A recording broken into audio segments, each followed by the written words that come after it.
This speaker is named Neville Johnson. He passed away in September of 2020, but he walked with the Lord for 4 or 5 decades.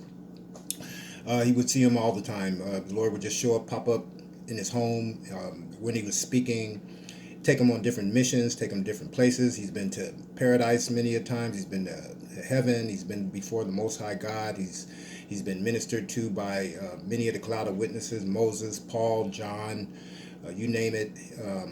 He's been translated all over the world by the Lord to do different things and go on different missions. And yeah, he's a wealth of knowledge for the remnant sons and daughters of God. And his messages prepare us for the next 10 or 11 years of what's getting ready to happen across the world. He's getting the remnant ready to receive the harvest and be able to teach the harvest and to show us how we're supposed to. He's teaching us how to how to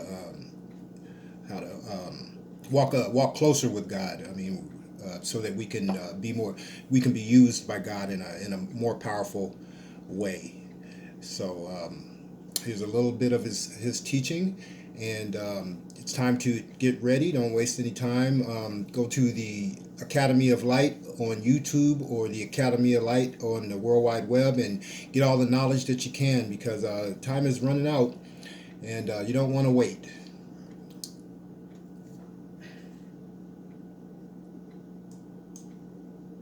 Neville Johnson.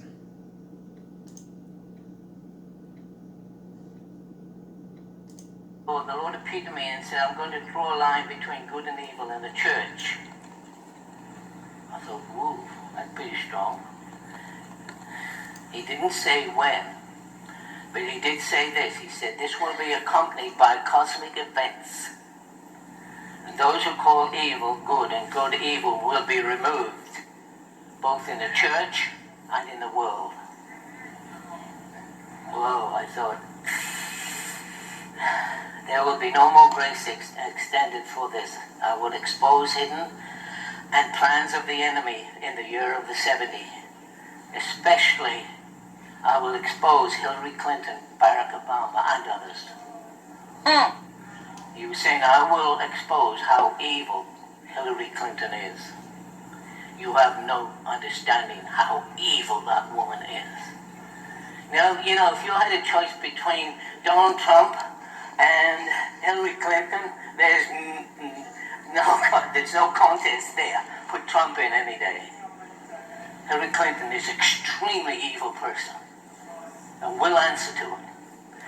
And so he said, okay, especially Hillary Clinton and Barack Obama. But he said, to those who walk with me in truth and righteousness, your time has come. And I thought, wow, yes. My sword is outstretched in judgment, he said, and my scepter will be outstretched in favor. See, the two things running together. Then he said there's transfers taking place, taken from one and given to another. I thought, okay. Convergence colliding in the heavens, great shifts occurring in the heavens. This was back last year. The Russian bear advancing but will be restrained for a while.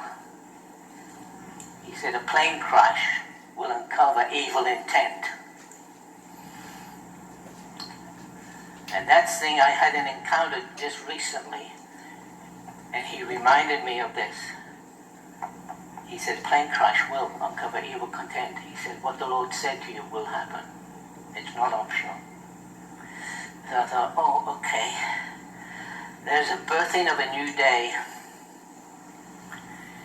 I had an encounter with Enoch on this. And he was talking about this new day.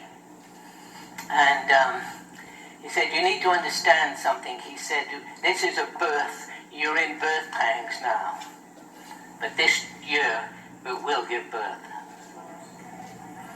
And I thought, whoa. Okay. But he said, listen, he said to me, Neville, listen. Births are messy, painful, and bloody. I thought, well, I didn't like that bit, but the rest was good. How many of you been going through a lot of spiritual opposition, things going wrong, and the last, look at that, see, hands everywhere. Birth pangs. We're going to give birth to a new day. Hallelujah. Birth pangs are happening. We need to know where we're going.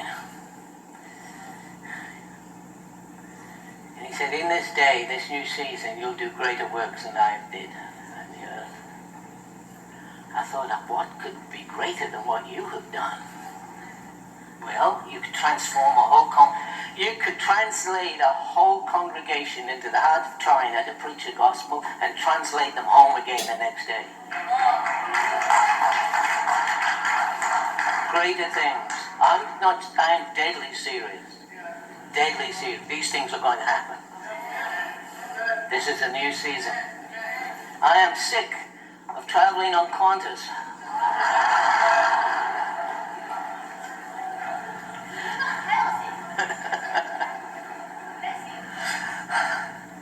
You see in Hebrews 12 and verse 18, Paul was saying to us, he said, for you are not come to the mountain that might be touched and burnt with fire. He's talking about Sinai. You know, they came out of the wilderness, Sinai, Pentecost, all of that kind of thing. And the mountain burned with fire, blackness, darkness, tempest, and the sound of a trumpet, and the voice and words which came from the mountain and came from God. He said, you can't stop there, he's saying.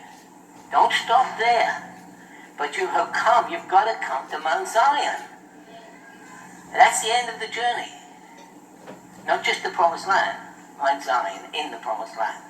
So, he said, but you are coming to Mount Zion, the city of the living God, the heavenly Jerusalem, innumerable company of angels, the general assembly of the church of the firstborn, which are written in heaven, and to God the judge of all, and to the spirits of just men made perfect, and to Jesus, the mediator. He said, whereof for in Hebrews 3:10, where I was grieved with that generation. They erred in their hearts and didn't know my ways. Paul was saying now, the end of the journey, the end of the age, this last generation, I'm going to take them into what we know was David's tabernacle on Mount Zion, an open heaven. And he said there, he said, you and I begin to interact with the other realm just as easy as you interact with this physical realm. He said, you're coming to this city of the living God, the heavenly Jerusalem, an innumerable company of angels. Wow. It's going to become so common it won't be a great deal, you know. To the general assembly of the church of firstborn, which is in heaven. Ooh, now we're getting into controversial territory. The general assembly, the church of the firstborn, which is in heaven, and to God the judge of all, and to the spirits of just men who have been made perfect. Now you think, eek, that's getting even more spooky now. And to Jesus, the mediator. He said, I was grieved with that generation, but I've got one more generation, your generation, this generation. You know, I asked the Lord about David's tabernacle, years ago. I said, Lord, what was it like, David's tabernacle? You know, they had it was a weird thing, because nobody could touch that ark. The high priest had to go in once a year, and it was so, you know, anyone else touched it, you know. Remember when David was trying to bring the ark back, and it started to stumble, and one guy touched the ark, and one flash, and he was ash. He had gone. And now, they put it back in the temple and said it's safe in there.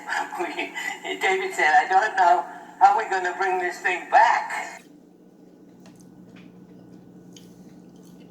So do some catching up and go to the Academy of Light on YouTube or the World Wide Web to hear more and get ready.